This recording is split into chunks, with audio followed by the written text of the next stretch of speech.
What do lemons and limes have to do with perfumes? In this episode, I'll tell you how they have to do with perfumes, and I'll talk to you about roses, I'll talk to you about wood, I'll tell you about a lot of different things. Welcome to Speak Perfume, where you will learn how to speak and understand perfumes the way professionals do. In this episode, I'm going to be talking to you about fragrance families. When you're discussing perfumes to other people, you need to understand the language of how to communicate what a perfume smells like. You see, it's very easy for you to describe something, for example, I like eating a donut because it's sweet. Well, that's a very simple, basic thing to do, but how do you tell the subtleties of a perfume? Now, some perfumes are sweet, but what do you mean by sweet? There's a whole language to the beauty of describing a perfume. And in this series, Speak Perfume, I will teach you how you can understand and speak the language of perfume the way professionals do. This episode will be focusing on fragrance families.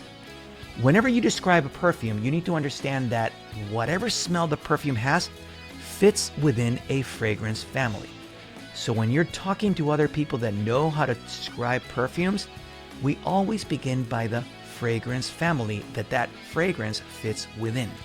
I'm going to be teaching you 4 primary fragrance families. There are many others, but these 4 ones incorporate many other ones as subfamilies. It depends on who you're talking to, but if you talk to anybody in the entire fragrance space, they will almost always describe these 4 fragrance families as the primary ones. The first one is floral. Floral involves anything that has a smell like a flower. That's the floral family. We then have fresh. Now within fresh, there are different subtleties. For example, there's citrus. Citrus falls in there, but like pineapple would fall within fresh too, or like herbal falls under fresh as well. So we got floral, we got fresh, but there's amber. Now within amber, a subfamily is gourmand, for example. This is caramel.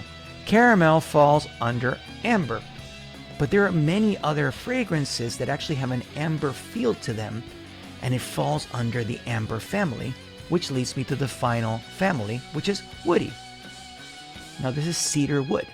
Now notice that as I'm speaking to you, you on the other side of the camera cannot smell these, but you can imagine what I'm smelling. You can imagine what a rose smells like. You could imagine what caramel smells like.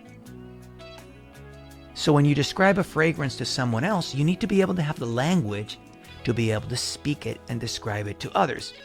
A beautiful example is when you're describing wine. You're familiar with that. You drink a wine, say a white wine, for instance, say, ooh, it's got a grapefruit kind of feel to it, right?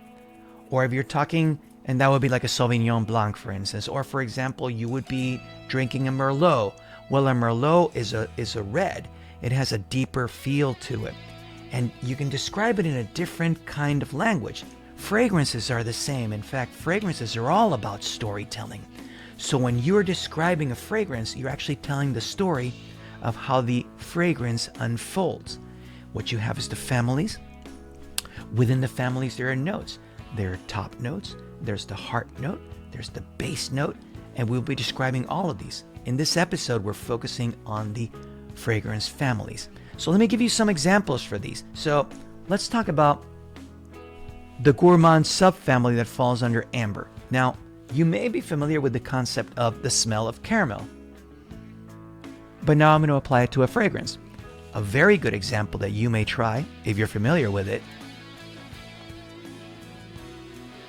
is MFK's Baccarat Rouge, which I'm going to present to you a designer-inspired version, which is SVP number 1 Button Rouge by SVP Fragrances, which is alcohol-free, and it's an organic fragrance oil. Now, when you smell it, and it smells like MFK's Baccarat Rouge, you can see the notes that are very similar to a caramel smell. And that's just, it unfolds like that. Now, mind you, it's not just caramel, but you can see the subtle hints of caramel within the smell of the Baccarat Rouge, or in this case, SVP number 1 Button Rouge. Another good example is SVP number 6 Deep Dreams, and this one is inspired on Louis Vuitton's Afternoon Swim. Now, when you smell that fragrance, you'll notice it's a very fresh fragrance. The opening of the perfume is very fresh. It falls within the fresh fragrance. And in fact, you can see it has a very citrusy feel to it. Now, not all fresh fragrances have a citrus smell to it. But the freshness of SVP number 6 Deep Dreams is very citrusy.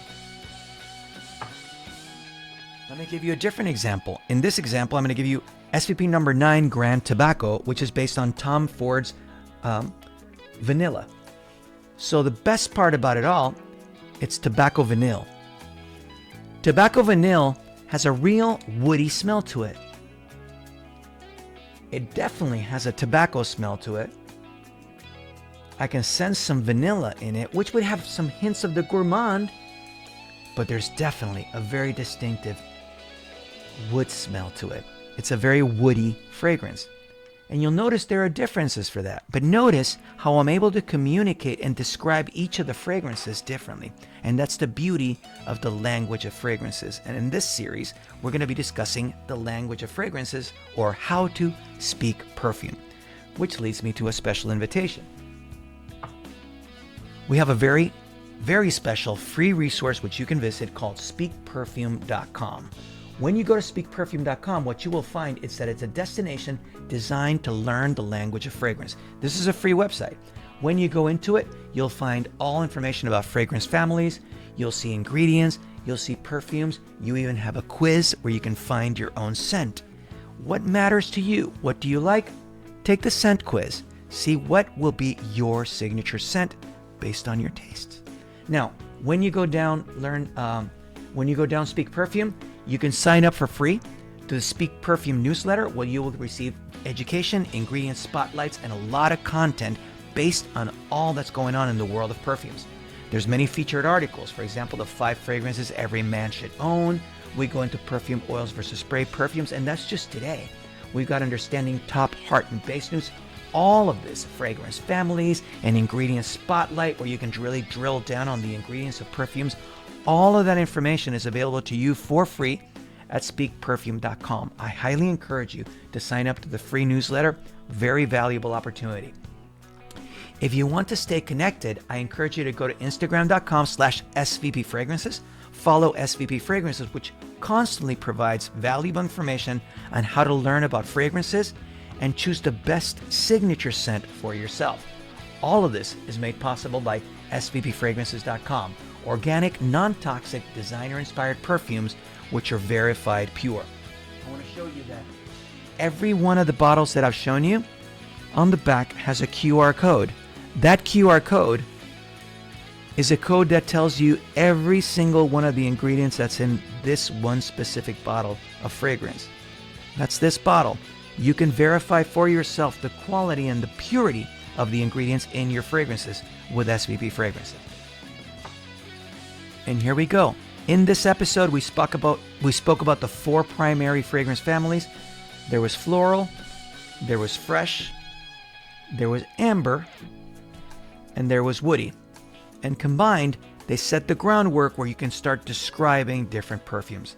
I hope you found this valuable. If you have any comments or questions, leave them below. Hit a like, and if you have anybody that could benefit from that, please share it ahead. I would love to stay in touch with you and have you follow along. Hope you found the episode valuable. Again, my name is George Levy, and I will be your fragrance guide. Looking forward to joining you as we make the world smell better.